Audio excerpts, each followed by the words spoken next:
Now, the fact that you haven't managed to form a political grouping in the sort of formal sense of the word here at the Parliament means you won't have the funding that many of the others have, and actually probably won't get those committees that you want to, the influence that you want to. Are you disappointed that at least two of those groups described as far right in Europe didn't want to sit with you?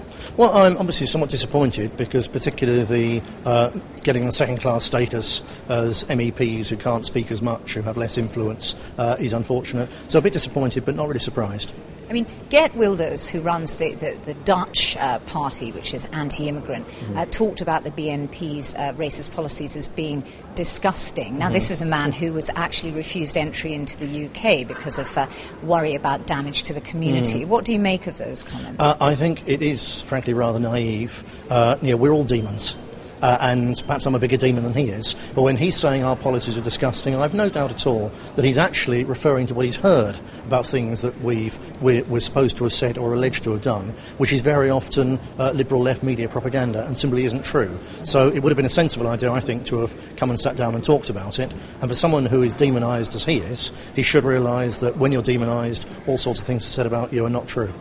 Now, you have stood on a platform which covers a number of issues, but one of the key ones is immigration, anti-immigration. Now, those people that voted for you will be expecting you to represent their views in this institution. What kind of position are you going to be taking on the kind of legislation that's coming up in the next few months here at the Parliament? Well, we'll address each piece of legislation as we come to it, and we consider should you in fact vote against everything, because we don't approve of Europe's right to have any say over British legislation at all. However, in the end, we are here, this place does have a great deal of power, so we will be looking at each issue as it comes up and voting according to what we think Britain's best interests are. As regards immigration, quite simply, any legislation which would help to give some kind of security to Europe's overall borders against immigration from out of Europe, we will support. Anything which is politically correct and designed to encourage immigration, we will oppose, and that's what our voters expect. So what issues will you be focusing on? What bits of legislation will you be focusing on in the coming months? Well, that depends what there is. I'm a new boy here, I don't know. OK, say the asylum package, which is coming up in October, which supports the idea of free legal aid to asylum seekers.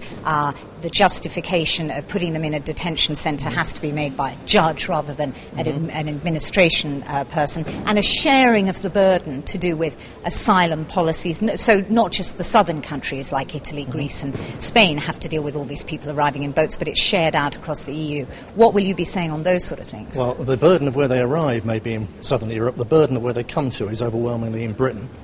So anything which makes asylum seeking by bogus asylum seekers easier, we will oppose, including legal aid and so on. We believe Britain and the rest of Europe should stick by our obligations under international law, which is to accept asylum seekers who are genuine, for whom this is the first safe country they can get to.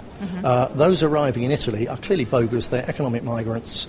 They shouldn't be coming. No one should come to Britain as an asylum seeker unless they've been persecuted in France or Ireland. You will engage. You'll turn up. You'll work out what you're voting for. You'll vote for British interests, or at least that you judge to be for British interests. Absolutely. We've been sent here by voters partly as a way of saying to the liberal political elite in Britain that we don't like what you're doing to our country, so there's a protest element.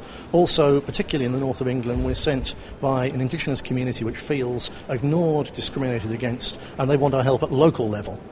So we'll have caseworkers working for them, but also people expect us to come here and do our best to get some degree of sanity in this place, which frankly after a couple of days here, I think it's like living in the Rabbit's Cave in Alice in Wonderland. It's a strange place. Well, the legislation hasn't obviously started yet, that process. I mean, you talk about measures to protect our borders. Now, there's something to do with Frontex, the agency that polices the borders of Europe, and there's talk about giving them the means to actually do it properly. So perhaps illegal immigrants don't get as far as Britain. Would you support that idea?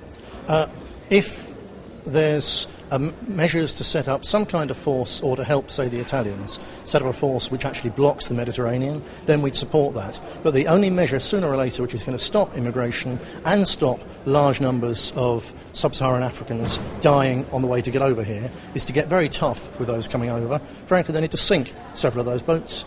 anyone coming up with measures like that we'll support. But anything which is there as we need to do something about it, but in the end, doing something about it means bringing him into Europe, we will oppose. Well, I don't think the EU's in the business of actually murdering people at sea, but it's interesting that for somebody that wants withdrawal from the EU, you would support an EU frontier control agency and the strengthening of that. Is that what, if I understand you correctly? Well, I didn't say anyone should be murdered at sea. I say boats should be sunk, they can throw them a life raft, and they can go back to Libya. But Europe has sooner or later to close its borders, or it's simply going to be swamped by the third world. This is the camp of the saints scenario. It's madness to let it go on.